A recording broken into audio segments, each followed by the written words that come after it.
Hey there, fellow cooking cretins. My name is Keith Froreich, and I hold a BS in domestic engineering.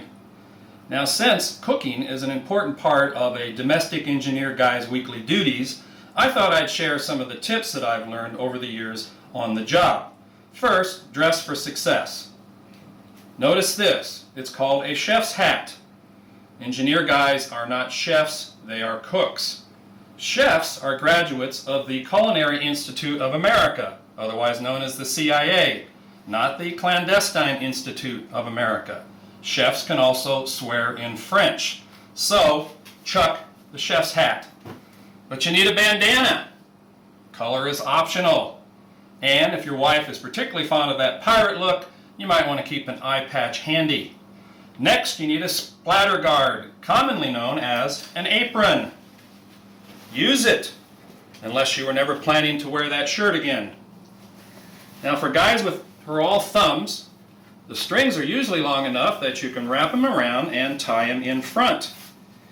If you still can't do that, you are officially all thumbs. Stay out of the kitchen. Now, there's lots of places you can go to find stuff that you need to stock in your kitchen other than livestock. FoodNetwork.com, BonAppetit.com, Cooking.com, just to name a few. However, I've found that those lists do not cover all of the essentials I've found to be necessary.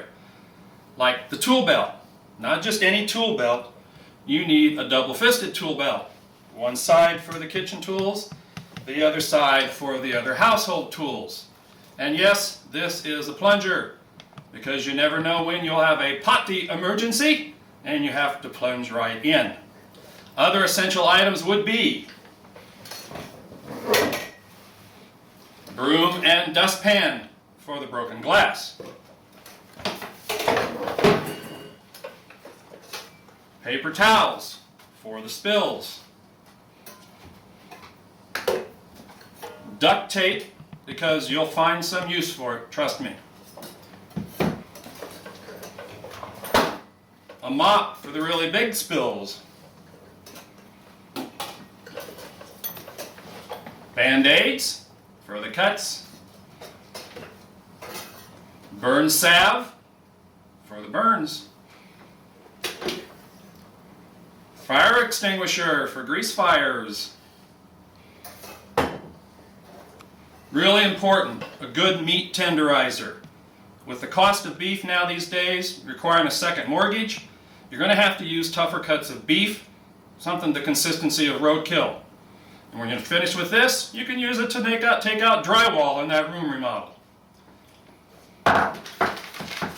Essential homeowner's insurance policy. Does it cover grease fires? Guys don't cry, and so onions can make a guy cry, so you need goggles for cutting onions. You can try to use a small fan to blow the sulfuric fumes away, and if that doesn't work,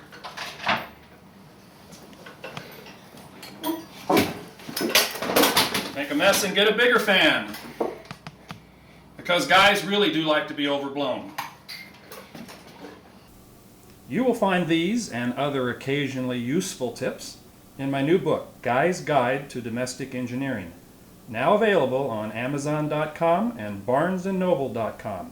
It makes a great gift. Also, follow my blog on my new website, DomesticEngineerGuy.com.